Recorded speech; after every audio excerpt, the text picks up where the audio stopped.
Okay, so you know a title like How to Win at Everything You Do. Yeah. I mean, come on, who doesn't want to win, right? Like, sign me up. Right.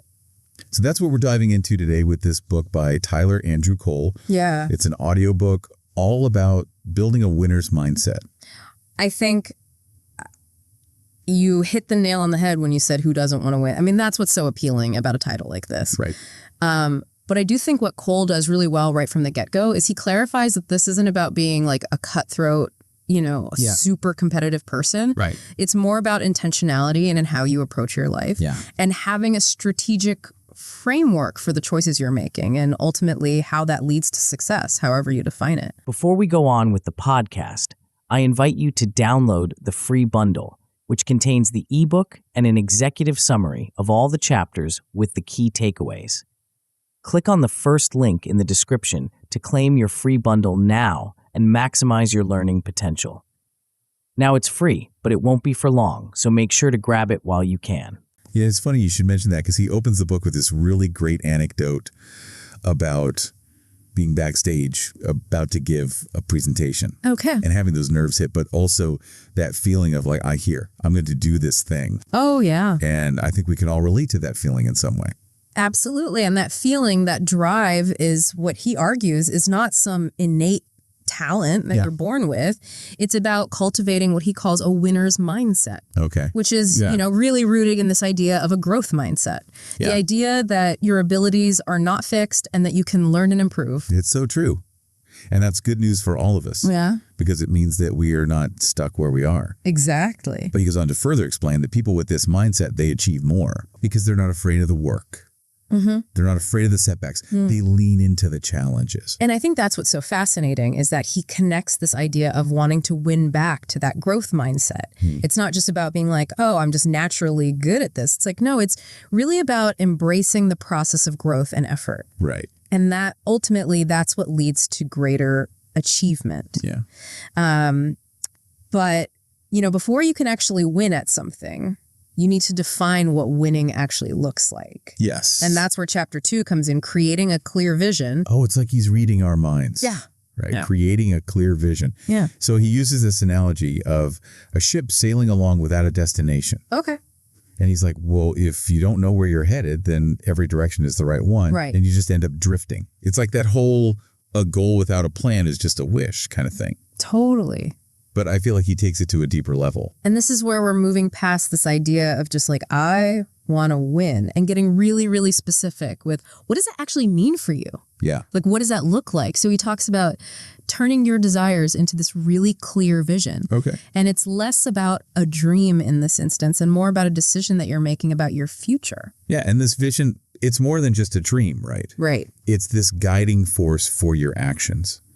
Because if your daily choices, if what you're doing each day isn't moving you towards that vision, right, then are you really on the right track? It's about alignment. Like, are you actually doing the things that are going to get you to where you want to go? Exactly.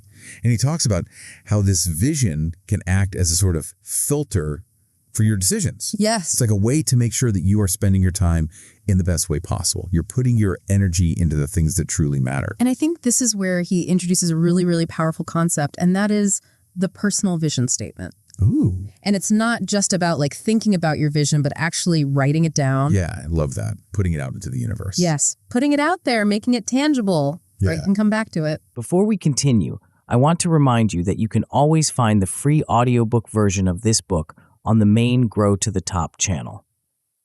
Click on the second link in the description to start listening now.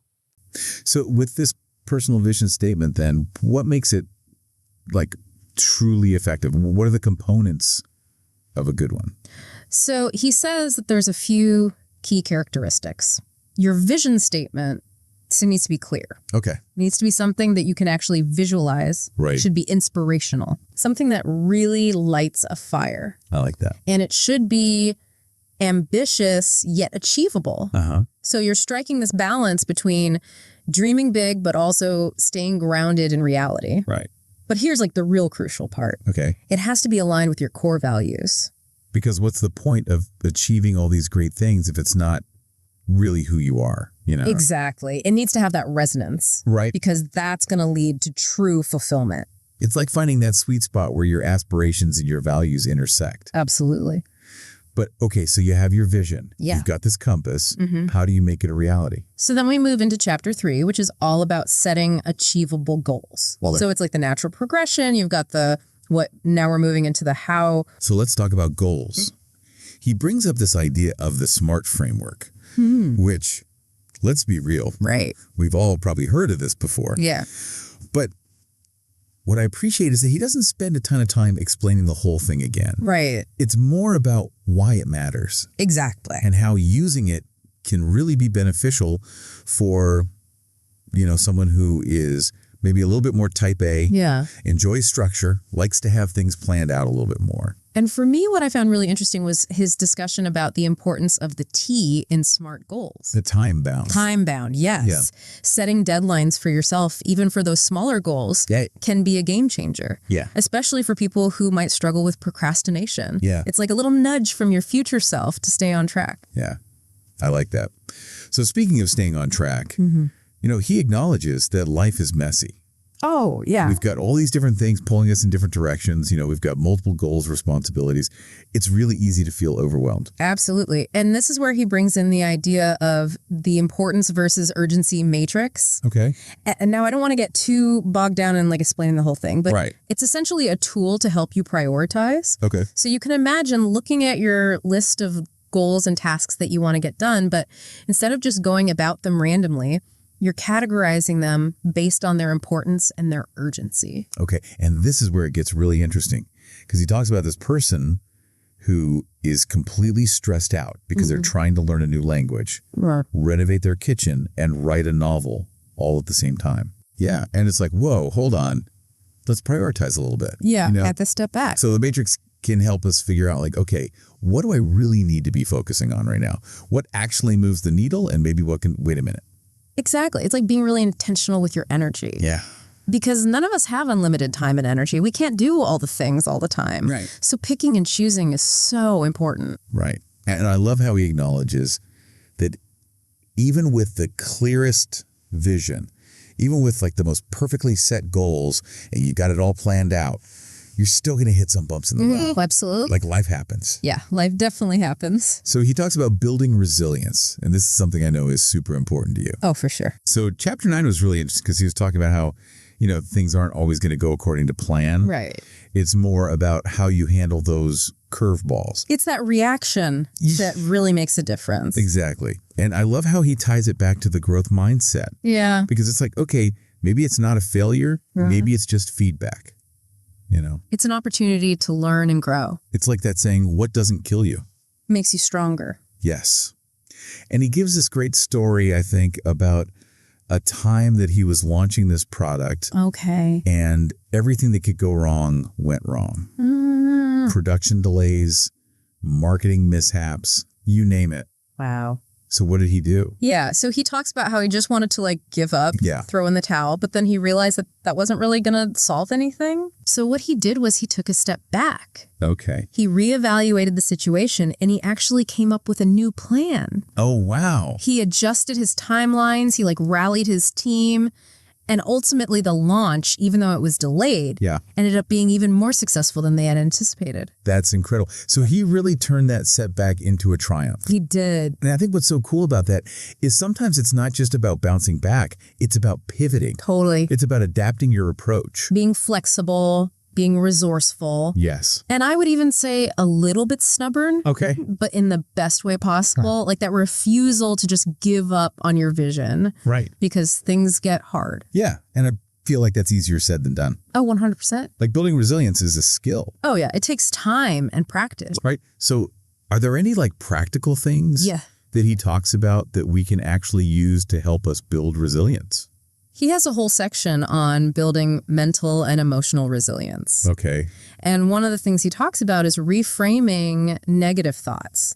Okay. So instead of dwelling on like, oh my gosh, this went wrong, yeah. it's like, okay, but what can I learn from this? Yeah. What's one positive thing that came out of this situation? It's like shifting your perspective. Exactly. Looking for the opportunity. Finding the opportunity. Yeah, and he doesn't just leave it at like vague advice either. No, he gives you like the tools to put these things into practice. So what are some of those tools? For example, he gives you this really detailed guide to strategic planning. Okay. He breaks it down into these really manageable chunks. Right. So you have your vision. Yes. And then you create this roadmap. I love that. And he even includes like templates and examples. Okay, so practical things that people can actually use. Yes. This is not just like fluffy advice. Yes. Because what good is that vision board if you don't know how to get there? Exactly. You need the action plan. Yeah.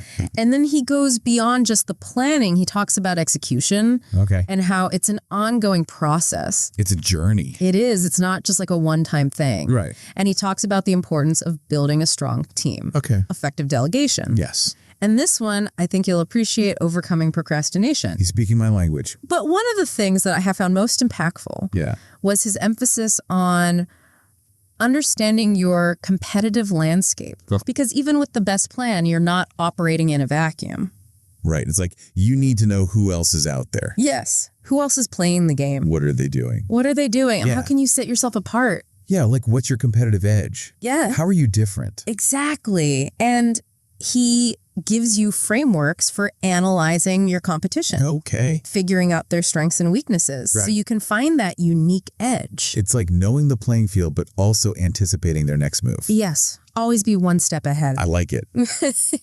So it seems like with Cole, winning isn't necessarily about like crushing the competition. Right. But it's about like playing the best game that you can.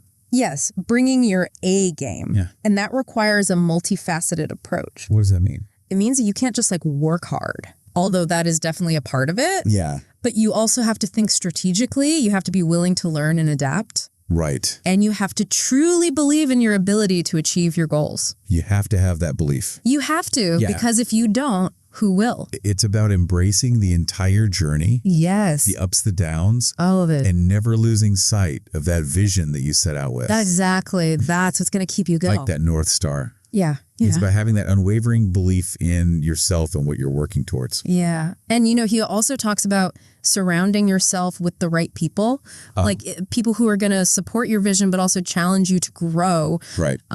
He even mentions, you know, finding mentors, coaches, even just friends who inspire you to be better, because winning, as he defines it, it's not a solitary pursuit. It takes a village, right? And speaking of inspiring people, I mean, Tyler Andrew Cole definitely fits the bill. I feel like we've just scratched the surface of everything he talks about and how to win. Oh, yeah, there's so much. But even just from these first few chapters that we talked about today, I feel like I have this toolbox of new strategies. Oh, for sure. That I can start implementing. And he goes on, you know, he talks about decision-making and negotiation, right, work-life balance. It's very comprehensive. It is, and it's all viewed through this lens of strategic thinking and personal growth. Right, it's all connected. Yes. So anyone listening who's intrigued and wants to dive deeper, please do. Definitely check out the book, How to Win by Tyler Andrew Cole.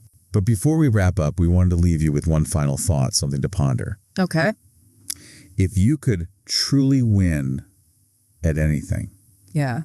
And no winning the lottery doesn't count. Oh. What would it be? What really lights you up? What are you passionate about? Think big. Yeah. And then imagine yourself not just succeeding in that area, but absolutely thriving. Oh, okay. Like, what would that look like? And then what are the steps, even if they're small, that you can take to start moving in that direction? What's that first step?